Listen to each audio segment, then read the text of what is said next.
Hello, everyone, and welcome back to Sports Talk with Chris P. I am here today in somber spirits to discuss the New York Knickerbockers, what is apparently a basketball team. It doesn't look like it night in and night out, but officially, they're known as a basketball team. Um, so they're in the NBA, and they are 4-17 after the loss tonight that I just finished watching to the Milwaukee Bucks. The final score, for those of you who didn't see it, was 132-88. I think Giannis Antetokounmpo played about 22 minutes before he was pulled because there was no need for him. We got a Thanasis Antetokounmpo revenge game, and we saw Dennis Smith Jr. score 4 points on 1 for 7 shooting.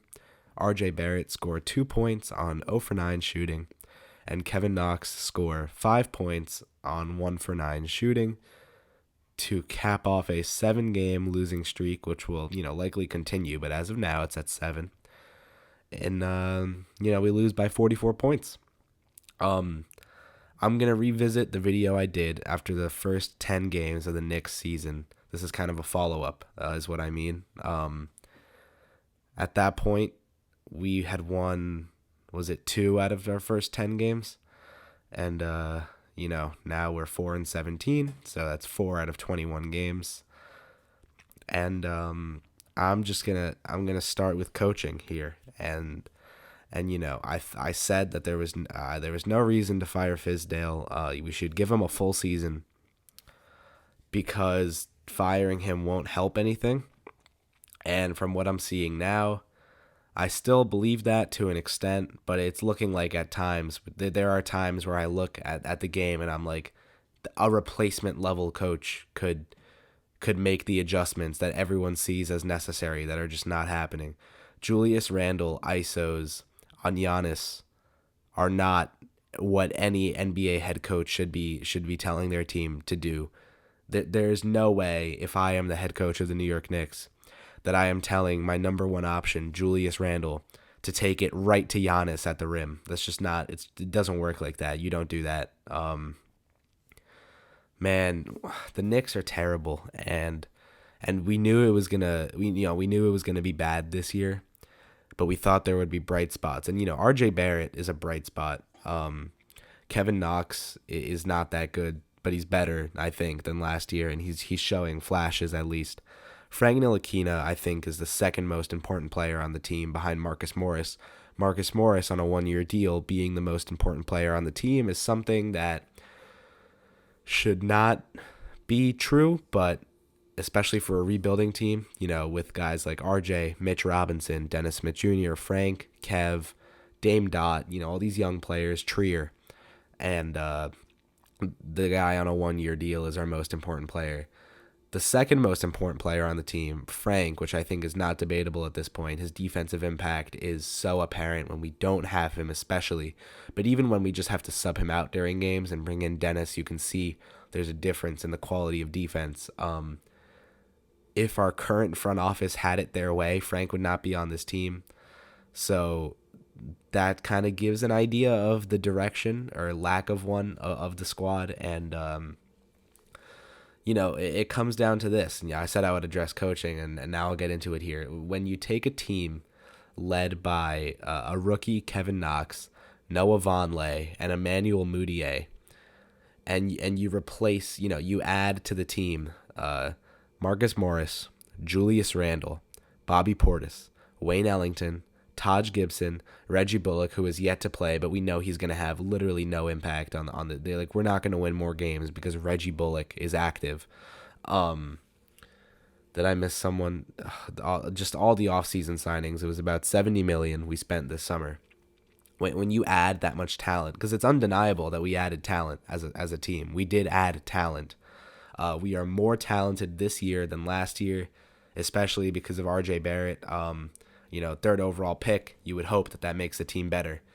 And when we have a worse record through 21 games, we're 4-17. We have 4 wins through 21 games. Last year through 21 games, we had 7 wins.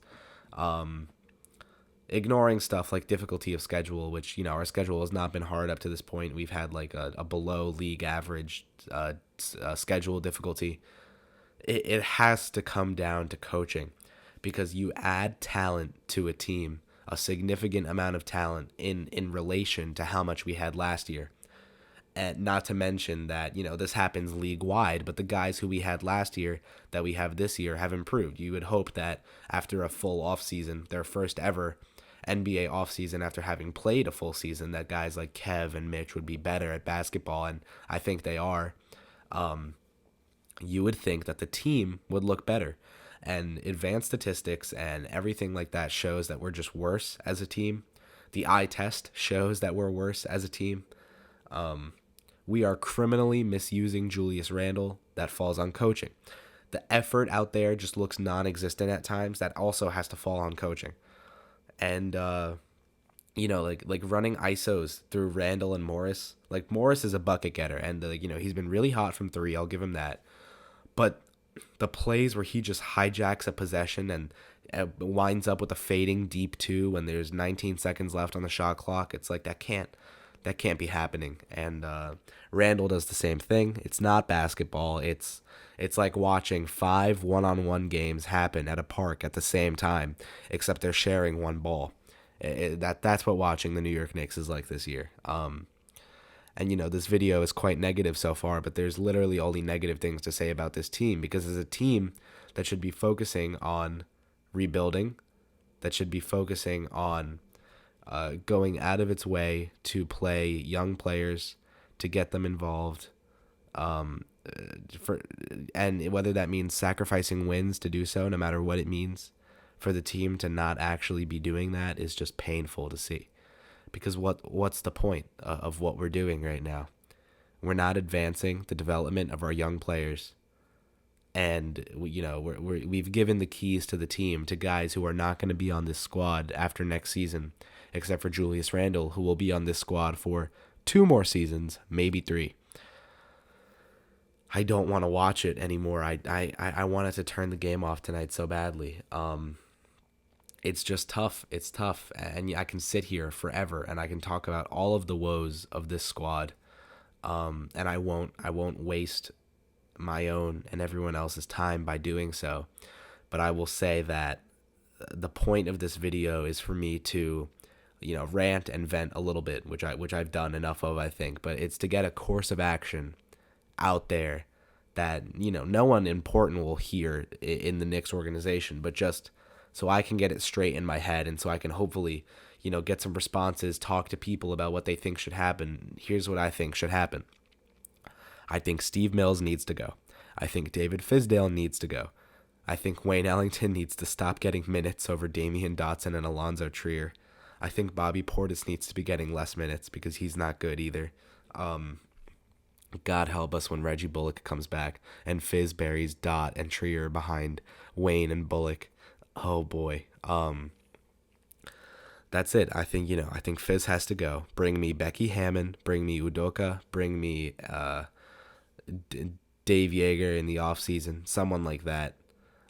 Mark Jackson, I want him nowhere near my organization. I think it's Alex Wolf, name dropping him again, that has a great thread about why Mark Jackson should not be the coach of the Knicks. I don't want him near my organization. But, Hammond, Udoka, Yeager, that's 3 options, all better than David Fizdale by far. Any one of them would be great for me personally. Steve Mills has got to go. Now, Masai Ujiri, as I mentioned in the last video, is not coming. If there's concerns in the Raptors organization that Ujiri is going to come to the Knicks, hate to say it, but let's not forget that there were concerns in the Warriors organization that KD would leave for the Knicks. There were concerns in the Celtics organization that Kyrie would leave for the Knicks. Let's look past these concerns. I believe they're made up by the media as a means of making fun of the Knicks when it inevitably doesn't happen, which is an outcome that we deserve. But we need a new team president. I would like Scott Perry to stay on the staff. I like him. I think we can give him some more time. Not because he's earned it, but because I don't think he's given us a reason to want him gone. I think Mills is the start there. In a perfect world, Dolan sells the team, even if Dolan isn't doing anything really to really affect anything besides his social media and press conference issues. Just the stigma around Dolan as an NBA owner is terrible. I'd like him gone too, but that's not going to happen because his ego will not allow him to take the $5 billion that someone is probably dying out there to hand him for this organization. So yeah, that's not going to happen. But I think the December 15th day will come. I don't know if it's soon. It'll be now or it'll be later. But if we can get a late first round pick, preferably the 20 to 24 range, or rather like 18 to 24 range would be real great for Marcus Morris. I will take that. I will take a bag of Doritos for Wayne Ellington. Bobby Portis can go if someone is desperate enough to throw us a second round pick for Bobby Portis, please. I will take it. If we can trade Bullock before he even plays a game for us, I'm down for that too. If we have to hold on to him, it's not the end of the world. And for the rest of the season, from here on out, I would like to see a starting lineup of Frank, RJ, I guess, if Morris is gone, Frank, RJ, Knox, Randall, and Gibson. If someone wants to give us any draft capital for Gibson, ship him out too. Start Robinson instead. Mitchell is showing some, I don't know if it's like temper issues or something, but he's getting a lot of fouls for silly reasons. He even got a tech against the Nets for silly reasons. It was a soft tech to give, but it's not like he did nothing. Like, he did. It wasn't worth the tech, but either way. Let's start Frank, RJ, Knox, Randall, and Mitch. Hopefully we trade Morris, Taj, Wayne, Portis, literally everyone. Just bring me scrubs. I don't care. Get Luke Cornett back on the team, whatever it takes. I miss Luke Cornett, man. That's the point. That's the point of the season that we're at, that I miss Luke Cornett. I'd like to see a full youth movement. I want Trier. I want Iggy getting minutes. And Dotson's got to come in before Wayne. Hopefully Wayne is gone soon. I don't know why anyone would want to trade for him because he's been terrible. But yeah, we need a new head coach. We need a new president. We need a new direction. Mills and Perry, and this can be my closing note here. Mills and Perry had a plan, and they've stuck to that plan. With what control they've had over it. The plan was to bring KD and Kyrie. It didn't work, so they went plan B.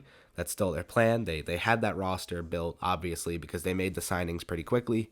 You don't give out $70 million like that adeptly, I guess, even though now it doesn't look so adept, but you don't do it like that in a panic. That was planned out. They had a plan. It is time to realize that that plan has failed, and we need to jump ship now before we set this organization back several more years, sticking to Fizdale and Mills. And Fizdale's coaching for his job, so he's gonna play the vets over the young kids. We gotta play the kids. Gotta develop the kids. It's another tanking year. Bring me LaMelo, Cole Anthony, or Anthony Edwards. Any one of those three would love him on my team. We gotta go with the youth movement full time. Trade everyone with value that is over 25. And work from there. If someone will give us something for Randall. I hate watching Julius Randall play basketball for my franchise, man. But I don't think that contract is tradable at this point. So, let's roll with what we have. Besides the vets, let's trade them for draft capital. Whether it's during the season or in the offseason, bring me a new head coach. Bring me a new team president. Leave Scott Perry as general manager and retool and see what we can do from there. Free agency is dry this summer, so having cap isn't going to do much for us, but I think we're going to have it. Maybe we can bring in some better signings that are better for the team fit-wise. You can't – there's blame on everyone here, but I think as each game goes by, you can put more blame on Fizdale in relation to Perry and Mills for the roster composition, just because this team is so poorly coached, and it jumps off the TV how poorly coached this team is. Yeah, that's all. most final note is to please give Frank his rookie extension. He is the second most important player on this team, the first most important player on this team that will be on the team past this season. So let's extend Frank while we're doing things. And that's all I've got. So, much like Perry and Mills said, they'll be evaluating this team in 10-game intervals. I evaluate this team after every game. But, the intervals of 10 games, it's not a bad idea. You can take a step back, look at what's happened. I think there's progress happening behind the scenes, development-wise. It's not showing on the product on the floor. So, as a Knicks fan, I would like a new president, head coach, and direction for this team to be in. And I'm not sure I'll be brought any of those things, but it's certainly what I'm looking for, and certainly the few things that would bring me hope for this team going forward. So, if you're a Knicks fan, this concludes our Knicks fan therapy session. I hope this sorted some things out. I hope I didn't drone on with statistics here. I listed a few, but I just wanted to address what I'm seeing on my TV. And God, I'm going to multiple more Knicks games this year. I'm gonna have to witness this in person so many more times. That's all I've got. So if you're not a Knicks fan, this is the end of my stand-up comedy. You guys are done laughing now at how terrible of an organization we are right now. If you are a Knicks fan, hopefully this therapy session has helped you a bit. Thanks for tuning in. I'll catch you guys next time on Sports Talk with Crispy.